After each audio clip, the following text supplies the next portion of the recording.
Hello students, welcome to AK classes and my name is Akash Kohli. So today's lecture is about the usage of a and an. We are having always a confusion whether to use a or an before a noun, right? So in this lecture, of course, I will tell you where exactly to use a or an. So यहाँ पर अभी मैं शुरू करता हूँ class को। तो सबसे पहले जो चीज आती है वो क्या है कि ये ए और एन है क्या। ये दोनों ही क्या है, इनडेफिनेट आर्टिकल्स हैं। देखिए दो तरह के आर्टिकल्स होते हैं, इनको पहले तो बोलते हैं आर्टिकल्स।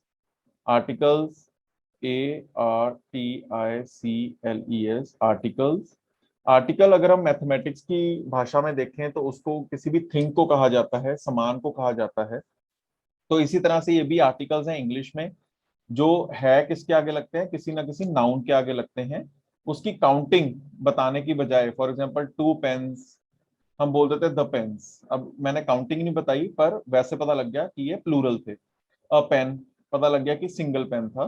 तो इस तरह से मैं आर्टिकल्स को यूज करता हूँ।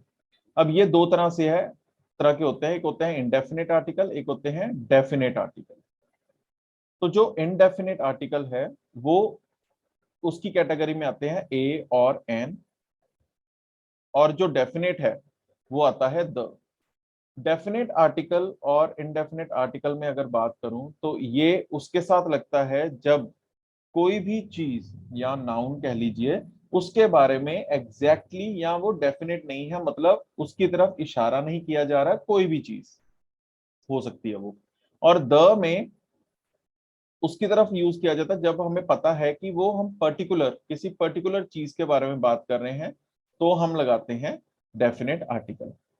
अब ये जो ए और एन है ये दोनों लगते हैं सिंगुलर के साथ, मतलब सिंगुलर के आगे ही ये यूज होता है। ठीक है, for example a pen, a boy, an orange. तो ये सिंगुलर है, सिंगुलर के आगे यूज होता है। पर जो द है वो स्पेसिफिक सिंगुलर के आगे यूज हो सकता है। स्पेसिफिक सिंगुलर मतलब पर्टिकुलर सिंगुलर के आगे यूज हो सकता है कि जिसकी तरफ इशारा किया जाए, बताया जाए कि हाँ इसी की बात कर रहा हूं मैं, तो वो पर्टिकुलर सिंगुलर है। या प्लूरल्स के आगे इसको लगाया जाता है जब हमें काउंटिंग नहीं देनी है। एग्जाम्पल के तौर पे अगर मैं लेके चलूं कि the pain in your hand is mine, the pain in your hand is mine, तो ये एक मैं पर्टिकुलर इशारा किया जा रहा है, आपके हाथ वाले पेन की बात कर रहा हूं, जो है दैट इज वो मेरा है, इज माइन। ठीक है, अ पेन इज माइन अगर मैं लेके चलता हूं तो इट मींस मेरे पास बहुत सारे, शायद जहां पे होंगे, जहां से मैं पेन्स ले रहा हूं बहुत सारे पेन्स होंगे, उनमें से मैं एक पेन मांग रहा हूं, कोई भी दे सकते हो आप, any pen. Right, any pen यहां पर आ जाता है, एनी पेन। पर जब अगर अगर मैं द पेन लगा रहा हूं इट मींस मैं स्पेसिफिक के बारे में बात कर रहा हूं, कि मैं उसी पेन की बात कर रहा हूं जो आपके हाथ में है या जिसकी तरफ इशारा किया जा रहा है। राइट, अब आते हैं नेक्स्ट स्टेप में। आज मैं जो इस लेक्चर में करवाऊंगा that is about indefinite articles, कहां पर अ यूज होता है और कहां पर एन यूज होता है। तो मैं क्लियर करने लगा हूं स्क्रीन। ओके, तो आइए आज बात करते हैं अ के बारे में और एन के बारे में। सबसे पहले दोनों की जो कॉमन चीज है वो क्या है, कॉमन क्या है इनमें, कि ये सिंगुलर्स के साथ ही लगते हैं। ये दोनों किसी ना किसी सिंगुलर के साथ लगेंगे, ये किसी भी प्लूरल के साथ नहीं लग सकते कभी भी। उसके अलावा ये यूज ही नाउन से पहले होते हैं, तो देन हम इस तरह से इसको यूज कर सकते हैं। राइट, अब आते हैं कि इसको किस तरह से हम यूज करते हैं, इनका डिफरेंस क्या है। तो किस तरह से पता लगता है कि ये डिफरेंट है। अब देखिए यहां पर है एक अ, एक है एन। तो यहां पर जब भी बताया जाता है तो वो होता है साउंड ऑफ अ कॉन्सोनेंट, और यहां पर है साउंड ऑफ अ वोवल। तो ये देखिए हमें पता ही है वोवल्स कौन से होते हैं, ए, ई, आई, ओ, यू।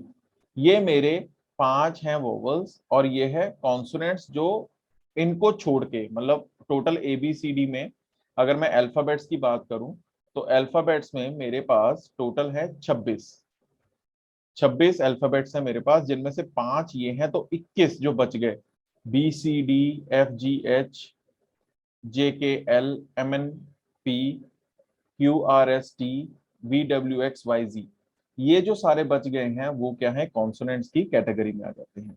पर यहां पर अब ये मैटर नहीं करता कि ये वोवल्स है कि नहीं है। फॉर एग्जांपल अगर मैं ऑरेंज लिख रहा हूं तो आपको पता लग गया इसके आगे एन ही आएगा, जो मैंने पहले भी एग्जांपल ले ली।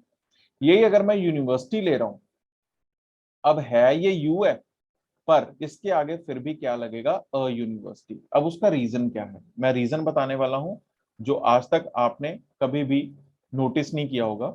साउंड ऑफ अ वोवल का मतलब होता है, अगर मैं हिंदी में लेके चलूं, वोवल का मतलब होता है स्वर। क्या बोलते हैं इसको, स्वर। तो ये जो स्वर होते हैं, ये कैटेगरी क्या होती है, जब हम हिंदी में पढ़ते हैं तो अ, आ, ई या छोटी ई, ए, ए, ओ, औ, जब भी ये या ऊ, ये जब भी साउंड्स आएंगी, ऊ, तो आपका ये एन लगेगा, अदरवाइज एन नहीं लगेगा। ये सबसे अच्छा मेथड है ए और एन में डिफरेंस के लिए, कि जब भी ये साउंड्स आएंगी प्लस उसकी काउंटिंग हो सके, ध्यान रखिए, उसको काउंट किया जा सके, वो नंबर होना चाहिए रादर देन अ क्वांटिटी, तब उसके आगे ए और एन में से कुछ लगता है। क्वांटिटीज के साथ ए और एन नहीं लगता। फॉर एग्जांपल अगर मैं इंक लेके चलता हूं तो इसके आगे ना अ लगेगा ना ही एन लगेगा, क्योंकि ये क्वांटिटी नहीं है। हाँ, अगर यही मैं इंक पॉट लेके चलूं तो इंक पॉट्स को काउंट किया जा सकता है, तो एन इंक पॉट हो सकता है। तो ये ध्यान रखने वाली बात है ए और एन के केस में। नेक्स्ट आते हैं, मैं क्लियर करने लगा हूं स्क्रीन, अब मैं थोड़ी सी एग्जांपल दे रहा हूं।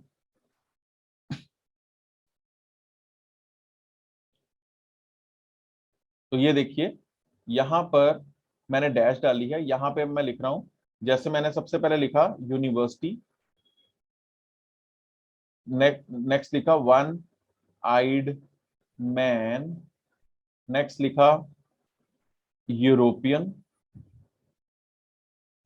नेक्स्ट लिखा ऑनेस्ट मैन, नेक्स्ट मैं एक और एग्जांपल छोटी सी ले लेता हूं, अम्ब्रेला। तो ये मैंने 5 लिखे। अब ध्यान से देखेंगे, साउंड के ऊपर फोकस करेंगे।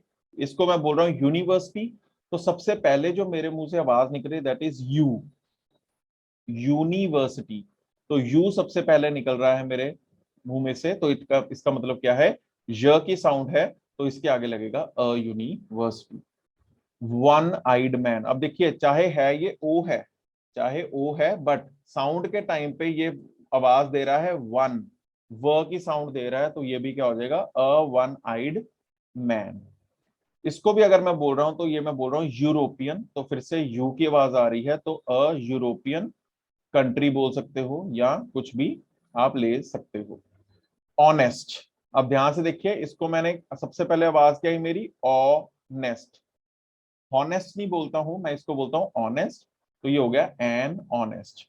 अम्ब्रेला, है ये यू है, पर इस यू में और इस यू में क्या डिफरेंस है, ये यूनिवर्सिटी की साउंड दे रहा है और ये अम्ब्रेला अ की साउंड दे रहा है, तो अ की साउंड वालों को एन बोलते हैं। इसी तरह से एक आधी एग्जांपल और लेके दिखाता हूं। For example dash NCC cadet, या सेकेंड एग्जांपल ले लेते हैं एमएससी बीएड। जैसे हम कहते हैं ना, I am dash MSc BEd, तो मैं अपनी बताने लगा हूं क्वालिफिकेशन, तो उस केस में आप यहाँ पे क्या लगाएंगे, ये देखिए, अब ये सबसे पहले बोल के दिखाओ, I was dash NCC cadet, मतलब मैं पहले एक एनसीसी कैडेट था।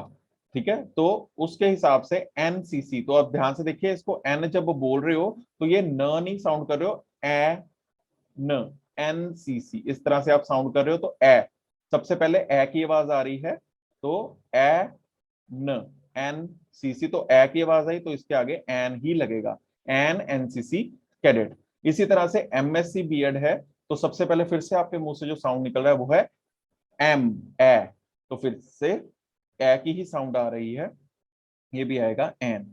ठीक है, तो इस तरह से अगर मैं लेके चलूं बीएससी बीएड। तो अब ये साउंड क्या दे रहा है, ब की, बी। इब नहीं होता है, बी होता है, तो बी, ब के साउंड के कारण इसके आगे आएगा अ बीएससी बीएड। आई होप अब आपको ए और एन में डिफरेंस का पता लग गया हो। Thank you so much and good luck, happy learning.